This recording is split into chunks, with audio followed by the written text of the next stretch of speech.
राजस्थान में कांग्रेस को मिली जबरदस्त मात। विधानसभा चुनाव से पहले चारों खाने चित हुई कांग्रेस। गहलोत के घर में हारे, पायलट के घर में भी हारे। कांग्रेस के हाथ से फिसलता दिख रहा है राजस्थान। राजनीति में किस दल की हवा है, किस दल को मिलेगी जीत और किसके हिस्से में आएगी हार, यह तय करता है देश का युवा। युवाओं का जोश और उनकी हिस्सेदारी जिस दल में ज्यादा दिखे, समझो जीत उस ओर झुक रही है। और राजस्थान के युवाओं ने बताया कि जो इतिहास राज्य में पिछले 3 दशक से चला आ रहा है, वो आगे भी बना रहेगा, यानी सत्ता बदलने वाली है। अगले साल चुनाव होगा तो कांग्रेस की सत्ता से विदाई तय है। दरअसल राजस्थान में विधानसभा चुनाव से पहले अशोक गहलोत सरकार का सबसे बड़ा टेस्ट होना था छात्र संघ चुनाव में। राज्य की 14 यूनिवर्सिटी में छात्र संघ के चुनाव हुए।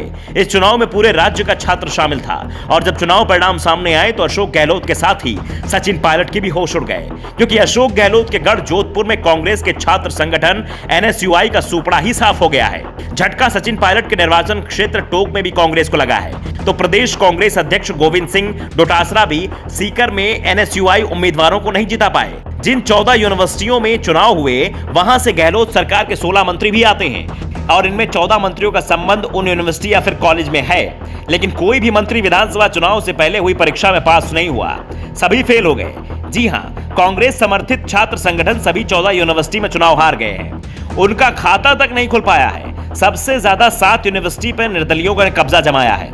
5 पर आरएसएस का छात्र संगठन एबीवीपी चुनाव जीतने में कामयाब हुआ है, तो 2 पर वाम छात्र संगठन एसएफआई ने बाजी मारी है। मुख्यमंत्री अशोक गहलोत ने जेएनवीयू से पढ़ाई की है। गोविंद डोटासरा सीकर के एसके कॉलेज के छात्र रहे हैं। मंत्री महेश जोशी और प्रताप सिंह राजस्थान विश्वविद्यालय के अध्यक्ष रह चुके हैं। भरतपुर के महाराजा सूरजमल ब्रज विश्वविद्यालय खुद विश्वेंद्र सिंह के पूर्वजों के नाम से है। ऐसे में इन सभी यूनिवर्सिटी से ज्यादातर मंत्रियों का जुड़ाव भी है। गहलोत के मंत्री परसादी लाल मीणा, मुरारी लाल मीणा, टीकाराम जूली और ममता भूपेश के गढ़ में एनएसयूआई का हार का सामना करना पड़ा है। सीएम गहलोत के बेटे वैभव गहलोत के गृह जिले जोधपुर में दोनों विश्वविद्यालय जय नारायण व्यास विश्वविद्यालय और एमबीएम यूनिवर्सिटी में एनएसयूआई को हार का सामना करना पड़ा।